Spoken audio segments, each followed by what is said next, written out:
Knockouts in 3 counts starts now. Ooh, what up? No, it is another Tuesday. This is Knockouts in 3 counts, and man, I feel like if, as you can see by the hats here, I'm trying not to have an aneurysm while we watch the Tigers fucking play this playoff game. But we have got a hell of an episode for you guys. We got a couple of returns tonight. We got the return of our guys Cody, Stamann, and Mando Gutierrez before they come back to Michigan MMA October 25th. For Legends of Combat, Corey and I will be on the mic live from Muskegon, Michigan. How y'all boys doing tonight, man? We're doing good, man. How are you guys? Are you got all the rain out there, Mando? Is it raining on you like it is over here in Detroit right now? No, everything that happens in Michigan happens here either the day before or the day after.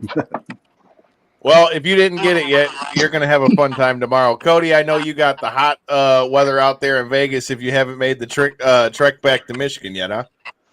No, I'm still in Vegas. All right, yeah. In Michigan a couple weeks ago, man. It was beautiful there. Yeah, it was beautiful up till yesterday. Fuck, it was 80 yesterday. But, dude, today it is raining. But we've got a lot to talk about, dude. Both of you guys are making your return back here to go ahead, J-Bone. Play some baseball. Yeah, I'm not playing baseball in the rain right now. I'll leave that to the Tigers. Baseball. All right. October 25th, y'all are getting ready to make your return back to Michigan MMA. Cody, I'll start with you first, man. You know, coming back to Michigan MMA, you know, you had your run in the UFC, been one of the bigger names that's come out of Michigan and had quite a run with them.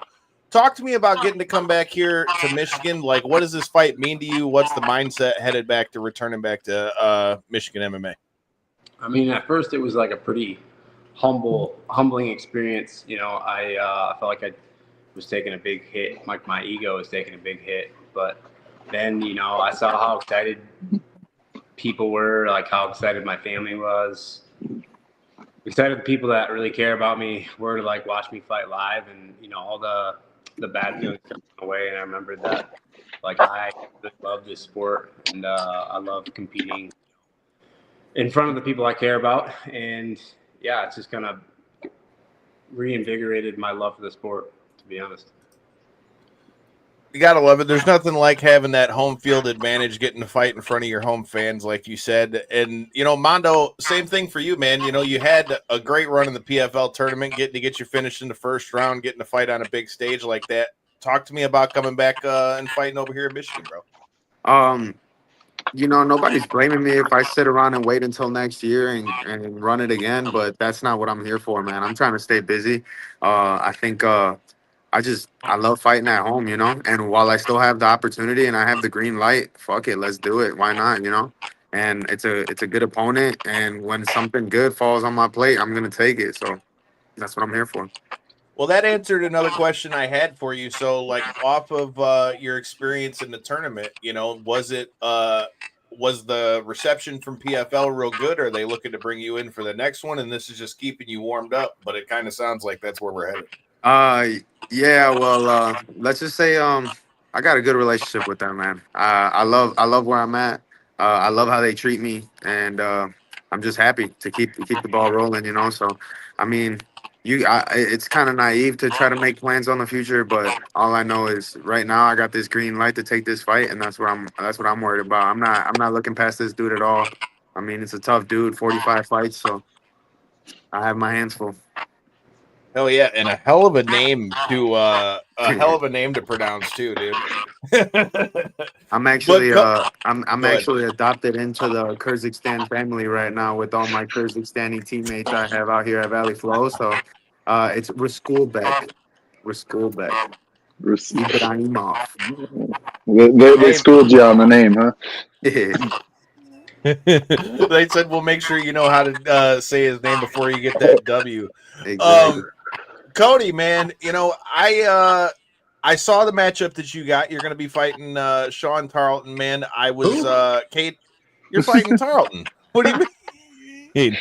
Who the fuck is that guy? Who the fuck is that guy? He said, who the fuck is that guy over here after Conor McGregor drops dirty again? But that's a story for another time. But, dude, talk to me about this matchup for Legends of Combat. Was it something where did you have anybody did you just tell him get me a body so that you can get back in the cage. Do you have any thoughts on this matchup? How you feeling headed into this one? I mean, I have no thoughts on this matchup. I will say he was just the first guy to say yes. And I got to say, his fans were super disrespectful to me when I cornered Chad. He seemed like a nice kid, but his fans definitely motivated me to hurt him. They were just so rude. One of them spit their drink on me while I was walking Chad out. I was irate mad. Like I was 100% thinking that as soon as Chad's fight was over, like I was going to jail because I was going to go find whoever did that and just beat him to a pulp. But luckily for him, he disappeared before I could get to him. Man, you would think that that's something that would change in Michigan MMA, but that shit is still going in 2025. Well, that's why Michigan MMA is awesome, though, is because people really love their guy. You know what I mean? Like they care about the guy. And I mean, I respect the dude, but like he just took it a little further than he should have. And like I'm not really a guy to do that too. It's such a weird thing, not like in your particular instance or whatever, but being on the commentary crew so many times now, I've got to see that in person, that exact thing that you're talking about with like the Michigan MMA star fandom and stuff. Like some of these guys, they'll have like beyond groups of friends out there. And like you say, I mean, some of these boys get a little rowdy and shit sometimes. And it's like, wow, man. Like the support is one thing, and I completely understand that, but it's like a whole nother tier sometimes with these guys. Yeah. I mean, and I get it because my buddies were like that. I mean, my brother used to get in a fight almost every time I fought. So like, I mean, I love to see it, and I miss that atmosphere. But yeah, I mean, I'm just not the guy that you piss off because like. I mean, I said it in that post, and I meant it. Like, I don't know anybody that has come out of Michigan, and I don't mean this in a bad way, Mando. I think you're going to do great things, but I don't know anybody that's come out of Michigan that, like, is on my level in terms of the sport. You know what I mean? Like, I'm a top 10 UFC fighter. Like, I don't see anybody else doing that. So, I'm going to remind everybody that, I'm the man, and I can scrap. And not only that, the continued success for the length of time that you were able to maintain that position. You know what I mean? Yeah. I mean, family's tough, dude. It's I probably should have moved up. This fight's at featherweight. I should have moved up probably 5 years ago because I stopped being able to make the weight a long time ago. But just too dumb and too stubborn to quit putting myself through that. Aren't we all sometimes? So is that the move going forward? You're going to stay at featherweight with this fight, and then whatever you've got coming after that one? Yeah. It's got to be featherweight, man. I mean, I was having like liver and kidney failure after my last 2 weight cuts. Ooh. So it's like, yeah, my body can't do it anymore. I mean, I'm walking around at like 170, 175 pounds, like not fat either. I mean, I'm still like 160 plus right now. Probably should get on a diet here eventually, but dude, I've known you for a lot of years, and I don't think I've ever seen you fat, dude. Yeah, I mean, I don't really get fat. Like once I start getting fat, I kind of like trim it off. But I mean, I can get up to 180 pounds pretty easily. And I just like when I was a young man, like the handsome Mando, I never got that heavy. I never got above 160, and then. Like when I turned 30, I was, 170 pounds, and the weight cuts are just murdering my body. It looked like later on in your UFC run, you also were carrying a little more bulk. I don't know if that was intentional or, like you said, just being unable to kind of deal with the weight the same way. You just get a little denser as you get older, and then the training schedule out here was a lot heavier than what I was used to in Michigan. I came out here and started training, 2-3 times a day. Where in Michigan it was. I would go for a run and lift a little bit or, shadow box or whatever. And then I had like one practice maybe, and then coming out here, it's like, it's nonstop. It's like, there's workouts nonstop and you just, I just got a little denser. Well, you already kind of talked about what happened with Chad's fight. Do you think that was it already kind of one of those things? You said he was the first one to sign the contract, but now that the fire's kind of been lit by what happened with that fight, do you just think that this is going to be one of those fights where you're going to come back and just make a straight statement and remind everybody who Cody Stamann is? Yeah, I mean, I think I have to. You know what I mean? Like this can't be a close fight. This can't be like a back and forth fight. Like this has to be a one-sided ass beating. And I mean, I know that I'm capable of doing that. So, and the motivation that I have right now to like really go out there and hurt somebody is pretty high. Not even Sean, just anybody. You know what I mean? Like, I don't know. I feel like I have a little bit of the spark that in the chip on my shoulder that I had, a long time ago that maybe I'd lost. And I've got it back, and I'm looking to make a statement. This one's for you too, Mando. How through this extended MMA grind and stuff, I mean, how do you maintain, and not only once you do start to lose that spark, how do you re-engage that? You got it, or me first, Cody? Either or. For me personally, this sport has never really been about motivation. It's not about motivation. Never has been. Never will be. For me, it's more so about the discipline that I've had, and this carried over in MMA long before I was in this sport. I've been that way since I was born. Pretty much, my parents are the hardest working people I've ever met, and I work hard every day. I wake up, and that blue collar work ethic doesn't change just because I get punched in the face for a living. You know what I'm saying? I clock in every single day. There's no doubt about it. And every day I do my job, and I do it to the best of my ability. So, I mean, if you ask me, everything about training, like that's everyday work. And then I only get 15 minutes to enjoy it. 15 minutes every time I sign a contract. I get 15 minutes, 25 minutes to enjoy it, and that's it. So it's my job to go out there and make the most of it every single time. Cody, what about you, bro? I mean, for me, it started out as, it was all a dream, you know what I mean? And I just wanted to be really good at the sport.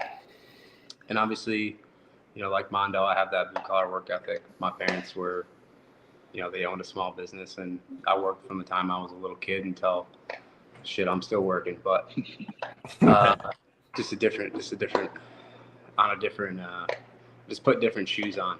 But it's once I got in the UFC and the pressure and the money and all the things that come with that, it kind of took a lot of like the love I had for just the training aspect, the day in and day out stuff, and all the pressure got a lot different. You know what I mean? It was one thing like when I was fighting to make it, and then my fourth UFC fight, I'm fighting the number 7 guy in the world. I'm not saying I'm fighting Aljamain Sterling. My fifth UFC fight, or my fourth UFC fight was Aljamain Sterling. Like, I went from fighting guys in the regional scene to fighting like the best guys in the world, and it was just a different feeling. You know what I mean? It's one thing to go in there and fight somebody that 9 times out of 10 you whoop the guy's ass, but it's another thing to fight the best guys in the world. And like, I think the pressure honestly got to me, and that's not like an easy thing for me to just admit, but the pressure kind of beat me up a little bit. And then, there's some things that happened in my personal life that were pretty public that beat me up too. And it took away that love I had for the grind. Not that I wasn't working hard or I wasn't preparing myself the way I was supposed to for fights, because I don't know anything else, but like, I wasn't enjoying the sport the way I did when I started. You know what I mean? Like, everything when I started was like an opportunity. Like, I couldn't wait to train.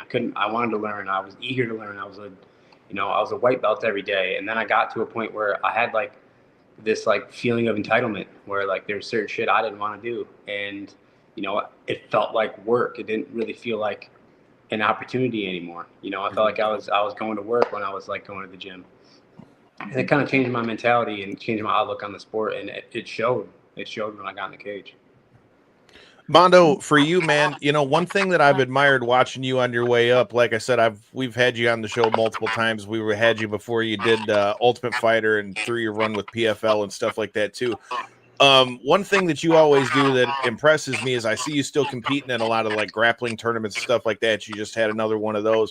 How has your activity with that stuff? Does that help you kind of keep that fire in between fights, or just kind of keep those juices flowing? Or No, not really. I wouldn't say that. I don't compete in jiu-jitsu because of MMA. Like that's a whole separate thing for me. Um like for me, like I miss wrestling. Honestly, if I could restart the clock all over again, fuck this MMA stuff, dude. I'd love to go right back to wrestling from day one and like wrestle since the time I was born all over again. And I feel like the closest thing I get to that is stepping on the jiu-jitsu mat. And I feel like just competition in general. I'm a competitor, you know. I love competing. I love beating people at stuff, you know. I'm a nice guy, but it takes a lot to be nice. It's not easy work, you know. It takes every day, like it takes a lot in my mind. And I like beating people at stuff. Like that that's the like Cody says, that's the part of the ego that you get when you become like a known fighter, you know? Like I love competing, I love winning. I realize that I love winning just as much as I love the sport itself, and I love doing it, and I love everything about winning. So, I mean, staying fresh, staying active, and you know, if you don't use it, you lose it. So, it's definitely nice for me to go out there and just feel those jitters, feel the nerves, practice warming up, practice going out there and taking somebody's block off. It's fun. well, if the fights itself ain't doing it, I keep seeing all these dope pieces that you're doing, whether they be at gyms, whether they're I seen you just did another piece at the tattoo spot. Yeah. Is that stuff kind of like your, you know, like your escape release from like fighting and stuff, kind of give you a chance to kind of just be creative and, you know, be where you're at? I mean, it's the yin to my yang, you know. I've always been a really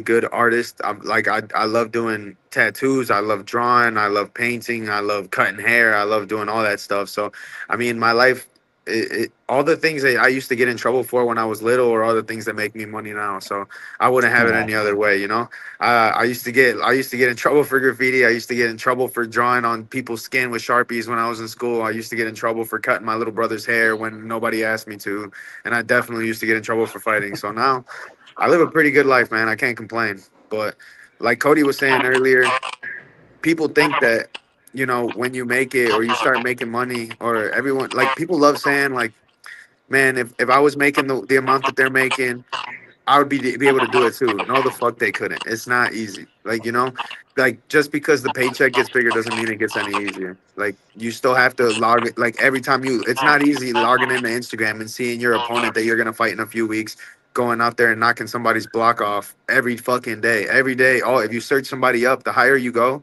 the easier it is to search somebody up that you're fighting and see nothing but highlights. Like, and I actually learned that one from Cody himself. We were talking about that one day when I would go out there and train with him. Like, the shit's hard, man. It's a hard sport. So, Cody, I know we're running short on time with you, man. I'll throw it to you first. For anybody that's heading out to Legends of Combat on October 25th, how does this fight with you and Tarleton end? I feel like I know the answer to this one, but I'll leave the floor to you. Who? Who the fuck is that guy? Yeah. Who? I mean, I don't really make fight predictions. I don't know how it's gonna play out, but I know that whether it's, you know, with my hands, my feet, whatever, my knee, my whatever, or me choking him out, like one way or another, this dude's going unconscious or tapping out. Like there's like, if I don't put him away decisively, like if this isn't a highlight reel, I'm not gonna be happy about it. Like I'm not going out to win a decision. Like I want to flatline this dude and step over him, like, and then, you know, be absolutely as humble as I can, and, you know, praise God for another opportunity to do this. But I mean, like when I get in there with him, like there's you know, there's not going to be any love. Hey, man, that's one thing the next time we get you on the show we got to talk about. I've loved seeing the journey of your faith kind of blossom a little bit as a Christian myself, and kind of seeing you dive down that. And that's a topic that we've gotten to talk about a lot on the show, as far as to how that changes your mindset inside the cage and stuff like that. You know, Cody, before I let you go, tell me, did you have any thoughts on UFC 320? I know your teammate Puna had a big win this past weekend as well, man. Yeah, Puna and Edmund both had great wins. I felt like Patchy Mix also, one of my training partners. I felt like he won his fight. It's tough. You never know what the A judge. tough spot for Patchy. Yeah, it was. I mean, it was an awesome card. Like all the fights, were badass. Like and Yuri doing that. Like what a psycho. That guy's an animal. Like that's the kind of fighter that every fighter wants to be. You know what I mean? Like, all right, chips are down. This guy's beating me up. I'm gonna go out there and just put it on the line, and we're gonna figure this out. Like that was super impressive. Just the balls that it takes to do that is insane. And what an amazing athlete and fighter that guy is. And then the co-main, Merab versus Sandhagen. I really thought Sandhagen had the tools to beat Merab, but dude's tricky, man. He's just progressing, and he's absolutely fearless in there. Like he knows what he's gonna do, and he just goes out and does it to everybody. And it's really impressive to, see what he's been able to do. He's the best bantamweight ever. He's a monster, dude. And then to go through 5 rounds and then just have not be tired at all, dude. That guy looked like he hadn't even been in a fight. Mando, for you, my man, I know you're a student of the game. We talk about this all the time. I know you're always paying attention to everything. Do you got any final thoughts on how your fight plays out on the 25th?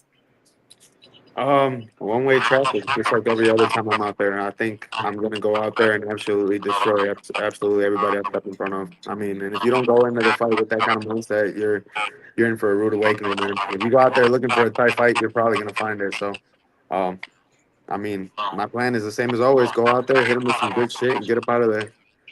Hell yeah, I'm looking forward to it. I would have gladly thrown you the beer after you got the dub the last time we called your fight, bro, and it pissed me off that you asked me, hey, make sure you throw me this when I go up there. And he's like, oh, I'm going to switch the side at the last minute. I'm like, man, don't you know? I've been watching wrestling since I was 6. Steve Austin beers, man. The Steve Austin throws, bro. It would have just been the flick of the wrist. Well, this time we're not doing that. This time I got an even cooler plan up my sleeve. So, shit! All the more reason that you got to be out Muskegon for the fights, October 25th. My man, I appreciate both of y'all for coming through, dude. I'm looking forward to being there in attendance, being on the mic. Make sure you check it out. Spectation Sports. We're gonna let these two gentlemen get out of here. Cody, Mando, make sure you can let them know where they find you guys on social media and everything. El Toro Gutierrez, you already know. El Toro Gutierrez on everything. Simple as that. What? gets that tongue a roll. Hey, like Bad Bunny said the other day, man, you got 4 months to learn some Spanish. I was about to say, dude. Oh, shit. Yo, dude, Bad Bunny tried to tell motherfuckers. Andy said he's getting back in the wrestling ring. Cody, man, let them know where they can find you and if there's a code to get tickets and all that stuff. They don't need to find me. Open your Bible. Find God.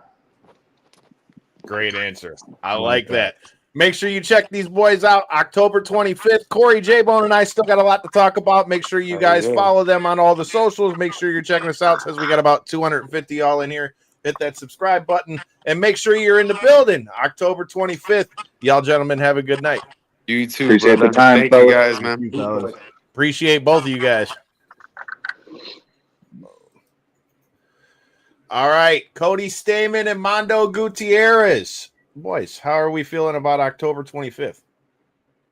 I mean, bro, I feel bad for whoever steps in the cage with those guys. Holy shit. I just feel like Friendo, I mean, he feels like he wants his Legends of Combat promotion to be known as Western Michigan because he's pulling out all the stops over there. That's what he's doing. He's taking his hometown feel and running with it. There's some great fights on that card. Even if you do live over by us on the Detroit side of the state, make your way over because I mean, talk about Michigan MMA at its finest. I mean, you've got former UFC stars, current PFL tournament athletes. You've got a ton of just top tier guys all across the board, and I mean, like I said, Friendo's definitely pulling all the stops for this one. I agree. Yeah. I agree. I need the Tigers to start pulling And out it's some it's fucking interesting to stops. see Cody's take on that fight, though. It's interesting because he does have a lot of pressure on himself, and you want to when you come back like that to an old promotion like that, you do want to pretty much body somebody. So it's interesting to see And even if he wins, it might not be good enough for him. You know what I mean? and the fact that he didn't waste any time. He didn't linger on the exit from the UFC or anything like that. He kind of continued to strike while the iron was hot. So he clearly still wants it, Yeah. What's interesting to me about Cody's fight in particular is that of all guys they could have had him fight, I definitely think, like you said, it's got to do with first guy to sign the contract. But the irony, because I judged that fight that Chad had, and dude, Chad was getting the work from Sean Tarleton. Like, Sean Tarleton is not a bum by any means. Like, that guy can definitely fight. Yeah. It's going to be a good fight. But what I like about it, though, especially after talking to Cody, is that he was already motivated to need to come in here and get a dub. But for it to be against a guy like that, where the other guy's fans were like that disrespectful like that and stuff like that, and then all the back and forth between Chad and Tarleton and all that stuff too, I feel like that's kind of lit added fire under Cody. And I feel like, that was the one knock that a lot of people had on Cody when he was coming up through the regional scene, is that he didn't have the most finishes. After talking to him, I think a finish is the only, he said it flat out, the only way. Is the only way. I also really imagine that weight cut being a big thing in his career. I imagine Cody's he didn't always bring been big. Well, that's what I'm saying. He was always fairly big for the weight class, but then like I had mentioned in his last, I don't know, it seemed like 4-ish fights in the UFC. I don't know if he was on a bulk up regimen. I don't know if he's hitting the strength training a little harder than usual, or like he was saying, just that Vegas lifestyle of the training out there. It's the opposite of what you would normally think with the Vegas lifestyle, right? For these MMA guys, they go out there and grind harder. But that being said, he definitely was substantially bulkier in all those fights. I remember like DC talking about it, and stuff like that during the commentary and stuff. So if with him moving weight classes and stuff like that, I really think it can change a lot for his perspective going forward, whatever he does end up wanting that to be. And what do we think? How are we feeling about Mando's fight, bro? I feel like Mando, like I said, he had the great finish in the first round of the PFL tournament, had a tough fight in the semifinals, but I don't think he was a guy that anybody ever thought was going to make it to the semifinals, except us, because I made money off of it. But, I'm just saying, that always helps. That always helps with everything. he bought my shirt to go to Vegas for, thank you. But, I was glad to see him get a dub on the big stage after, what happened on Ultimate Fighter and all those things too. And I think, his opponent that he's fighting, bro, this guy's got 42 fights. Like, so it's not like a lot. Yeah, bro, it's 42 fights. When he mentioned that just a couple minutes ago here on the show, I was like, oh wow, that's quite the vet. No matter what you want to say, that's quite the vet. That's quite a bit of experience. That's years of training. You can't just accumulate that amount of fights over the course of 3 years. So quite the vet record, that's for sure. Hey man, and if Mando does just like what he said and what Cody said, comes in here, gets him a big dub, and flatlines somebody. Now, I got to be honest, though. Now, after talking to him, I want to see what when he gets a W, I need to know, like, what's this victory celebration going to look like? Yeah, what's this? Yeah, because it don't get much better than chugging beers after the fight, right? What's next? I know. I'm kind of pissed I never got my, like, Stone Cold moment where I got to, like, chuck somebody Maybe it's tequila. A beer. Maybe it's tequila shots. I mean, that would be a hell of a plot twist after you just get Maybe it's Jack and Lemonades, Kyle. You know what I'm talking about. I don't even know if that would be the thing I would want fresh off a fight. I'm just saying, dude. I'm feeling a luchador mask. Calling it now. Cool. That'd be cool. I like that. Okay, any luchador is a Rey Mysterio mask. I'm not particular. Hey, that Penta mask is fire, dude. That Penta. Look, if you see me walking around my house in a Penta mask, mind your business. So is that what you're wearing to Cheapy Creepy? No, that's just my housewear. I'll be in my robe. No. You have to wear look, motherfucker. I gotta figure out what I'm gonna wear. You want me to be a luchador for Cheapy Creepy? Fuck yeah, dude. Fuck, I went as Orange Cassidy. You're the one out there flipping guys in the puff them shoulders out. Fuck it. A big chest dude, of my I'm not gonna lie. I will remember that for the rest of my life, and I hope that guy's back. You'll find me sitting relaxed by the bar or something. I hope that guy's back still hurts from the backdrop that he got. I'm sure he didn't forget it. He's probably gonna be looking for you. I hope he is, and I'll kick him in the dick. I'd wear a mask this year if I were you, Kyle. Come get some. Come get some. What are you trying to say, Asa? I've been in the mosh pit plenty of times, and yes, I was not only in the mosh pit, I was in the mosh pit dressed up like Orange Cassidy, and I backdropped the motherfucker. So what about it? A time was now back to your regularly scheduled programming. Yeah. So you guys had already brought up earlier. Time was had. The pay-per-view. The pay-per-view from this last weekend. What was your guys' thoughts on some of these finishes that we've seen? I mean, I definitely did not think that Pereira was going to just murder him like that. Like, I mean, I know he said that he was at 40% last time, but I did not think he was just. Yeah, well, that didn't mean he would be at 400% this time. He didn't mention that part either. Well, we went 3-0. We went 3-0 as far as picks on the show, so we did good there. We if only I'd put a parlay on that, we'd have been all right. Should have wagered that, right? But. To what we were talking about, Kyle, last week, he did exactly what he needed to do because we said it. If that fight goes long, it plays out of his favor. So he needed to finish it quick. And I think, hey, man, he stuck to the strategy. And like you said, he came out 400%. Like we said, the old vibe that he has, man, he needed it back and he got it. So yeah, he definitely showed up. Showed out, and did what he needed to do to, regain his title bout. It was just, for me, it was so surprising to see Ankalaev kind of just, I don't want to say wilt, right? But it looked like just very unsuccessful business from him. You know what I mean? Yeah. Like the shot initially, he didn't lead the dance at all. He let Pereira come directly to him and kind of do what Pereira wanted to. Pereira ultimately did hit him with a solid shot that, it wasn't enough to send him to the canvas though. And that's what kind of confused me it was enough for him to immediately shoot just a sloppiest takedown.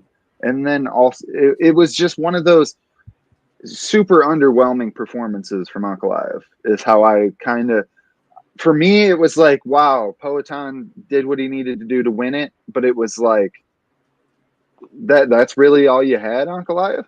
You know what I mean? It was like, you know what I mean? Well, and that was something I was just going to talk about. Like, for me, one thing that I felt like you could see with that fight is that I think with the way the first fight went, and I mean, let's be honest. I mean, as far as opponents that Ankalaev's fought or that Pereira's fought, I would say Ankalaev probably is one of the more well-rounded out of the ones that were on the Pereira hit list, especially given the way the last fight went. You know what I mean? Like, I think anyone that was watching that fight knows anything about MMA. Like, Ankalaev was a guy that, was like right on the cusp of that, title situation for a long time. Like, he might not have been the most entertaining fighter always, but when you talk about having all the tools in your toolbox, especially after the way that he was able to beat Pereira in the first fight, I think, I don't know, man. And especially listening to kind of what he said prior to the fight, in that he was like, I'm coming in here expecting that there's going to be a big finish. He goes, he said that this time he had planned to finish Pereira. So I wonder if, he was banking too much off of what happened in the first fight and, didn't take into account that, again, like we all know, bro, Pereira is a maniac. Hello.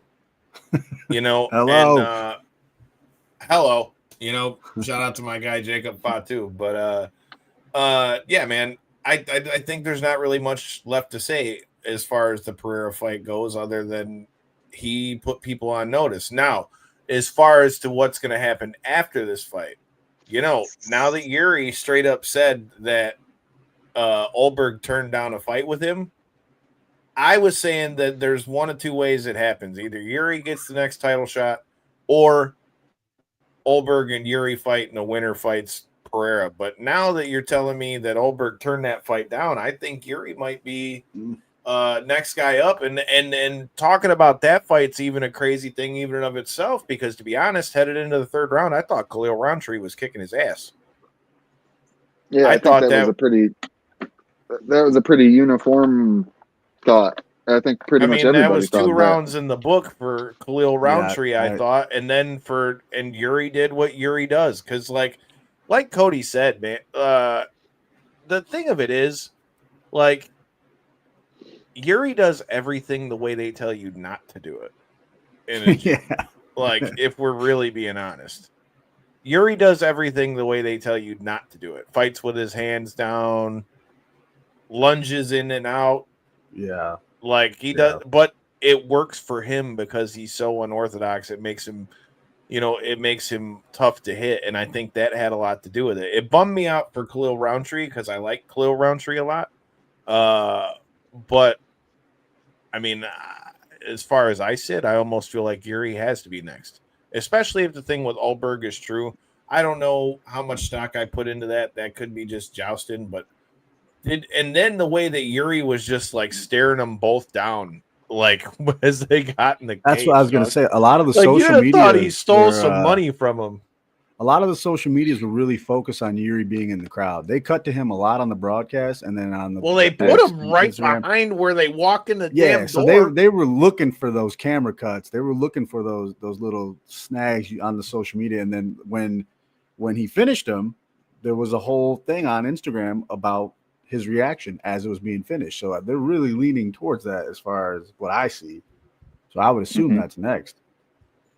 Well, I mean, it was very stoic, right? His like the accepting and almost like happiness that it was like expressed in no words, just facial reactions. And you could just see the emotions that he was feeling through his face and through his like small gestures and stuff. It wasn't like he was out there like, fuck yeah, Pereira. He was like very subtle, but it was like okay, my, like, it for him, for me, what it seems like, I guess, interpreting his interpretation of the thing is it seems like for him, that is like his final boss, and he's already been defeated twice, but now he sees that there's potentially a light still at the end of the tunnel. And that's what I seen in that moment of watching the reaction, of him watching Poatan win.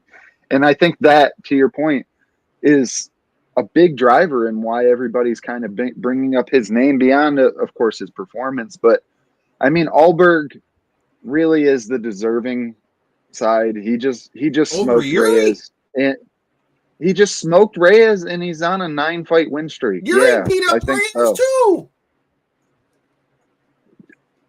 Okay, they set up Olberg in a like winner go, right? a winner go home they fight. And Yuri beat Reyes as well, I thought.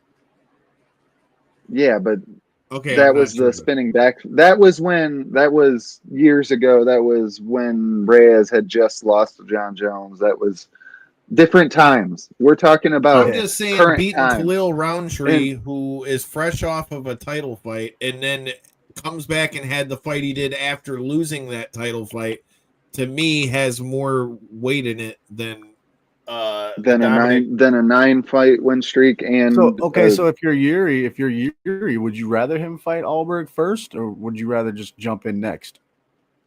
well, I think what's going to happen is I think there's going to be some type of giant fight, whether that ends up being the White House type of deal or something like that for Pereira. And I heard him calling for the potential for a heavy, being done at 205 type of deal and wanting to just be a heavyweight fighter. And honestly, I wish there was more entertaining fights to be made because I love that option.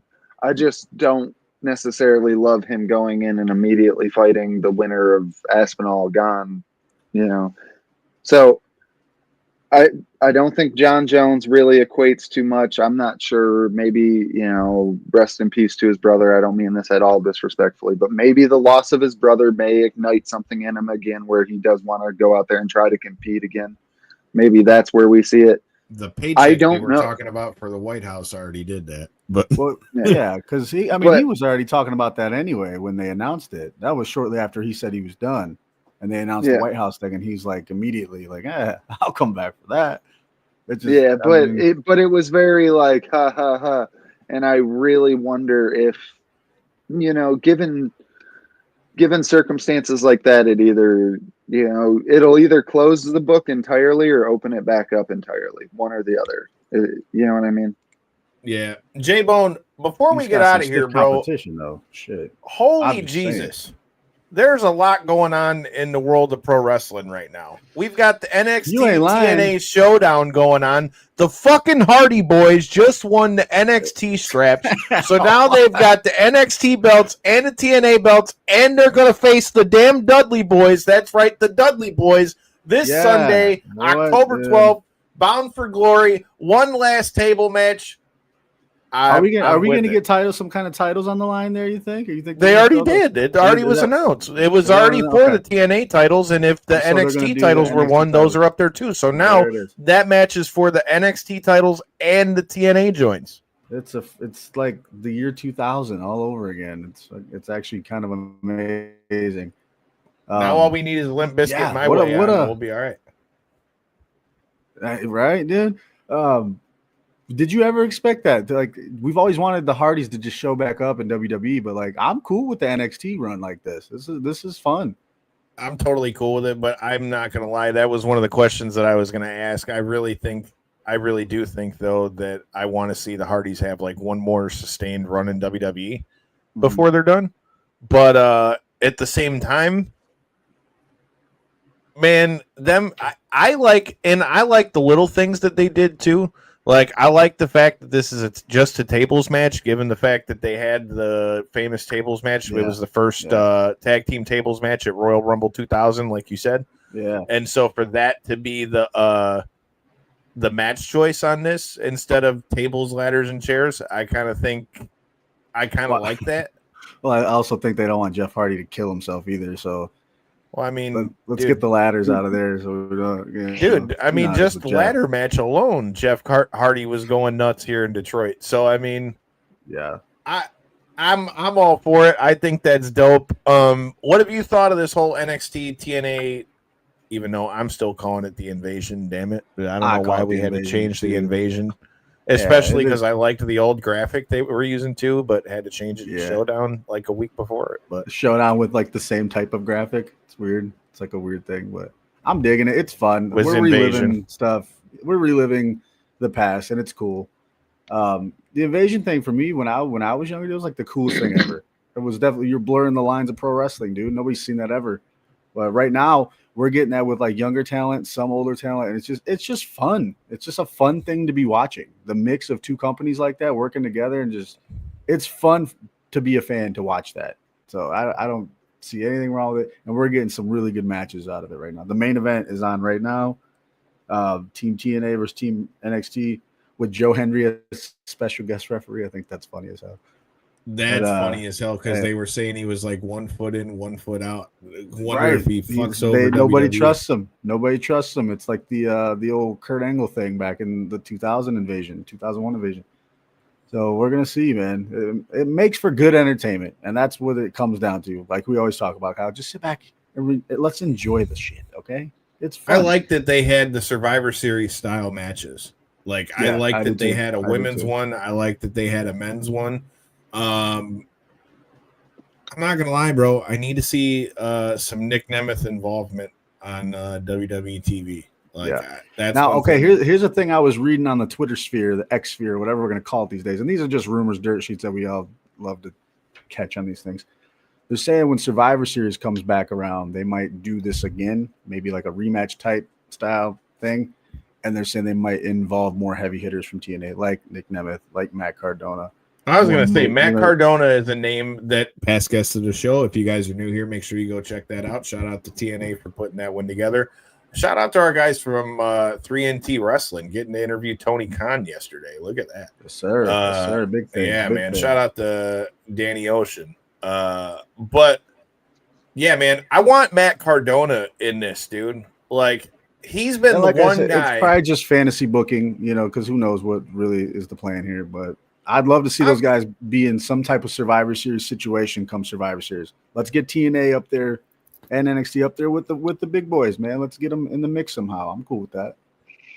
I would love that, dude. And I think Matt Cardona has made such a name for himself since he left WWE, like through the GCW stuff and everything else that he's doing. Yeah. Like, I think now would be the perfect time to have. And I still want to see. I know we had it earlier this year with AJ Styles, but I still want to see him lead some type of TNA thing. You know what I mean? I need to see AJ back in TNA at least one time before he's done. Because when you think of TNA, you can't not think of AJ Styles, man. So this is the perfect opportunity to put him in to that mix, and I'd love to see how they can pull it off. So. Okay, you brought up AJ Styles. Is AJ Styles going to beat up John Cena on Saturday? No, he's not. Look, how many appearances does John have left? Is it like 3? Yeah, 2 or 3? It's 3, right? You got 4 tops. You got that. You got this Saturday against AJ. You got Survivor Series, and then, if I'm not mistaken, the December 13th. Saturday night's main event in December. That's it. You can't let this guy just get beat up by these awesome people on the way out. He let Brock Lesnar beat the dog shit out of him. Right, which is still hopefully we get hit him with like 35 F5s and left him laying. Dude, it was ridiculous. I just don't want to see him go out in a pool of blood, quote unquote. You know what I mean? Like, he's the GOAT, as they say. You're doing a lot for his last run. It's making you a lot of money. Don't let him go out on his back. Let's celebrate him on the way out. You know what I mean? Let's not beat him up on the way out. But I guarantee you, come next week, we will be talking about that match a lot, because that match is going to be a history-making match right there. AJ and John Cena is going to be off the charts. Yeah, I mean, between that and with what we saw on Raw last night with Paul Heyman, I really think we could see some stuff with the Vision going down as well. I gotta go back. I'm gonna be watching NXT when I get out of here. But that's not all the wrestling we got today. We talked about AEW. AEW Title Tuesday is going down right now as well. So, what are your thoughts on my sources out of there? Why'd you got AEW up low? My in-house sources. I gotta have multiple eyes. You're lacking, bro. You're lacking. My in-house sources, as I call it. Mercedes Moné defending the TBS title tonight. We've had you got your new women's champ over there for AEW as well. What do you think about us having NXT and TNA on again, kind of reminding you of the Dynamite NXT wars of when AEW first came out?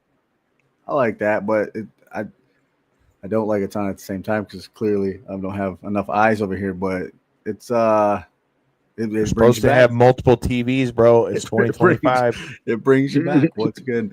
Brings you back once again. I'm cool with it, man. The more wrestling, the better. If you ask me, I don't care how we got to do it or how we got to watch it. The more wrestling. What are your thoughts on Hangman and Samoa Joe? Now, I love Samoa Joe, but there's so much momentum behind Hangman right now. But I'd love, dude. Samoa Joe is one of those guys. I don't care where he's at in the story. I would love to just see him walk away with the title at any point. I don't care if he's relevant or not. If Samoa Joe could walk away, if Sweet Tooth could walk away with the title, I'm cool with it. For those who haven't seen Twisted Metal, the title too, huh? I haven't watched The Peacemaker yet. Have you watched it? I've seen a couple episodes. I have not watched it. Have you watched Twisted Metal with Samoa Joe? I've seen a few episodes of that too. I haven't watched either one all the way through. Classic. I love it. It's definitely. Is the show any good? I thought it was great. There's 2 seasons on Peacock. Go check them out. I thought they were great. Especially I if you were a liked what fan I of the video watched. game. Like I ain't gonna hold you. I like That's. I just want them to remake. I want a game. Damn it. I think they're gonna. Because I don't know the stats and the Rotten Tomatoes and all the other BS out there, but I thought that the Twisted Metal series has been awesome. So go check that out. Samoa Joe as Sweet Tooth is freaking sweet tooth. Speaking of reviews, do we have any thoughts on? I gotta go see it still, but the Smashing Machine with The Rock. I've heard mixed things about it, but you know how I've heard it's great, but I heard it didn't do as good, like numbers Right. I heard it wise, didn't like do in the well theater, in the box but I've office. heard nothing but good things about the movie itself. Yeah, I mean, same. So I heard it didn't do great numbers wise. But everybody I that think if you there's look a- at on Twitter, everybody that matters, all the MMA guys, all the sports guys are all saying the same thing. Is a great movie. Everybody I've seen that were at any Yeah. of those previews have said it's been nothing but badass. Yeah, I think it's just suffering from a few factors, I guess. I think The Rock has been in so many movies over the course of the last 10 years that a lot of people are maybe played out on just seeing him as being a lead role in everything. You know what I mean? So that this one in particular, he's at least he's more characterized, I guess we'll say. You know, he doesn't actually look like The Rock. You know what I mean? Yeah. But I think there's that factor. I think a lot of MMA fans, the current day, it's not like it used to be. You know what I mean? These guys aren't historians and stuff. A lot of them are, college guys or whatever the case be. Hang out, have some drinks, watch the fights. They don't know who Mark Kerr is. They don't know the Do story. some research, damn it! Right. Well, and honestly, do they, with the whole TikTok world, do they care to be honest? And then on top of that, I think MMA being not necessarily the biggest sport in the world still, it's continuously growing, but it's definitely not, even films about baseball and stuff like that sometimes struggle. Films about football, it's like, it's just the way sport films sometimes are taken. And I think also a lot of times they do better post, release than they do on initial release, I agree with that. Because I'm probably, for one, I'm not going to go see it in theaters. I really don't ever have time to do that, but I'll watch it when it comes out. I'll watch it when it comes out on my I definitely one of want my to see this though. 9 streaming services that I got to pay for. Yeah, you're not wrong. I definitely want to see it though, because I've heard nothing but good things as far as the movie itself. And so me being a guy that, watched all through Pride and all that shit too, like I'm really interested to see how it is. Plus knowing that The Rock like actually trained to like do the role and all that stuff. I want to see like how well some of that is. And it's crazy, almost to Corey's point too. Like from what I've heard, now that he's getting older, he wants to start transitioning into like different kinds of roles instead of being like the big action hero all the time. And they were talking about how at the premiere for it, he was a lot smaller than he normally is because, he was doing, I forgot what role it was, but he's got another role for a movie where he had to be like much smaller. Yeah, I seen that photo floating around, and I seen it, it's the internet, so you see a lot of different things that's attached to that. But what's the role? Do we know what the role is? I forgot what the movie is, so I don't know off the top of my head. I just know that they said it was like it was different from what his stereotypical role for him is. It's not like the big ass kicker, The Rock kind of thing, you know what I mean? So like that'll be interesting to kind of see like his acting chops in that outside of that. Right. He does play the same guy in every movie. I mean, he really does when you think about it. But I mean, why wouldn't you if you're The Rock? I mean, like, look at the guy. I mean, come on. The money's there, and there's like 0.5% of humans in America or in the world that look like The Rock. And then when you add the charisma that the guy's got and the ability to just run his mouth, I mean, fuck that. Make your money. Now here's a question that I'll pose it for both of you guys, but you guys made a good point. People might be getting bored with him. I'll be honest with you. I am. What up, cuz? I see you out there. I am bored with The Rock. I don't really care for all the movies anymore, to be honest. The first 5 years of it was cool. And now I don't really care for that stuff anymore. So I don't. What happens next? What if it does flatline on him like that? Does he go back to wrestling like we wanted him to, Kyle? Does he make it back in time for WrestleMania Saudi? Look, all I'm going to say is shout out to.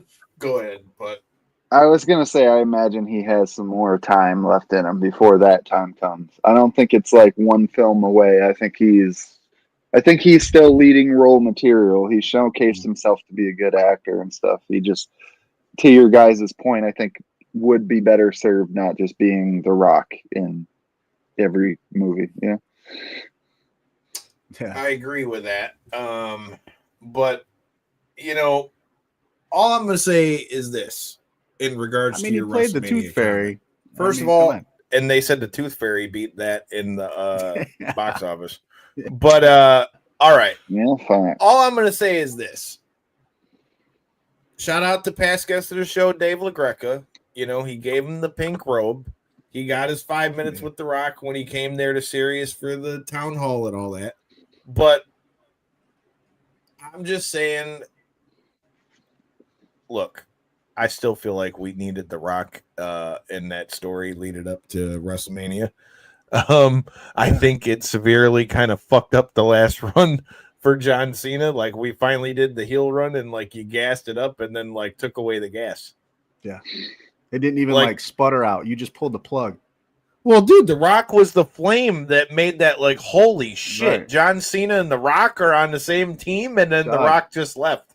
They were building a hot rod and they never put a battery in. You know what I mean? It's just come on, man. I don't know. It's just, it screwed up everything, if you ask me. But I think what we're getting now with him getting to go out on his terms, I think this is still on Cena's terms, and I think ultimately the fans want to cheer Cena on the way out. So I think it's still going to turn out good, but I definitely think The Rock being involved in last year's WrestleMania would have greatly helped where we're at now, especially with only 3 more appearances for John Cena. I think it would have greatly helped where we were at for that, But hey, can't cry over spilt milk.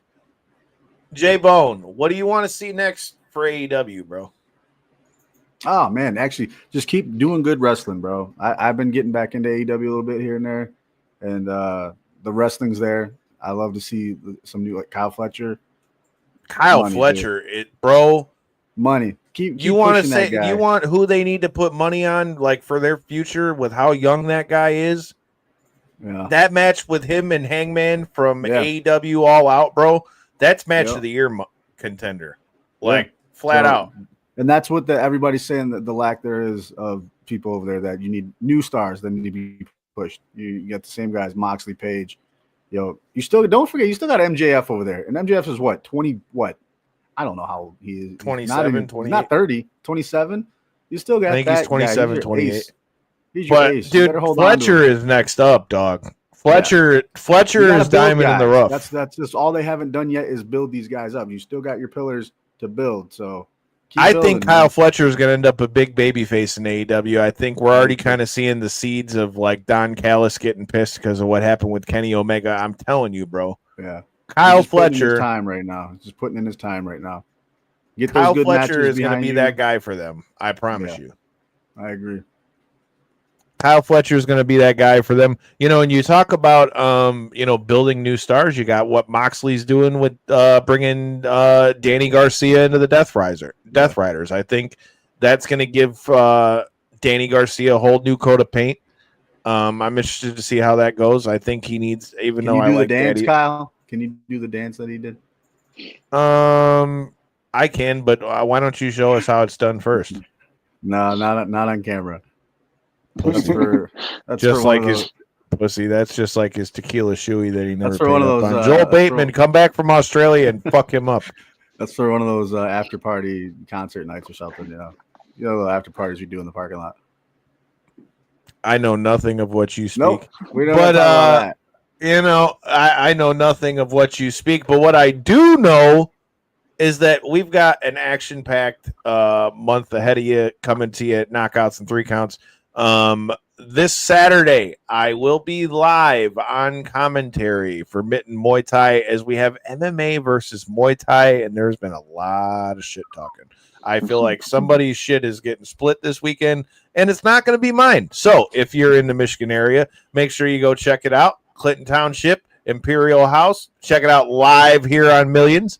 And then the following week, bro, I tried on my robe for this wedding, bro. I could. I'm telling you, they make a new Coming to America. I'm your guy.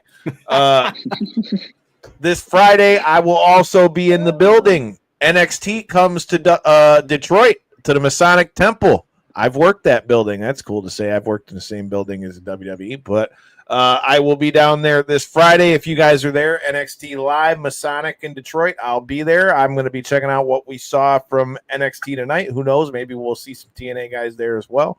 And then, like we talked about on tonight's episode, Mando Gutierrez, Cody Stamann, back in a cage in Michigan. It's going to be a damn good fight. Check it out. Spectation Sports. Make sure you watch it on pay-per-view. If you're in the Muskegon area, make sure you're out there for that. I'm telling you, these are not fights that you want to miss. And, you know, I'll just give you a little teaser, but quote the Knockouts and 3 Counts. Nevermore. Make sure you hit that subscribe button. You never know who might be joining us on that screen. Might have to catch a Raven effect or two. Until next time and any in-between time, watch out for that DDT, homeboy. Peace.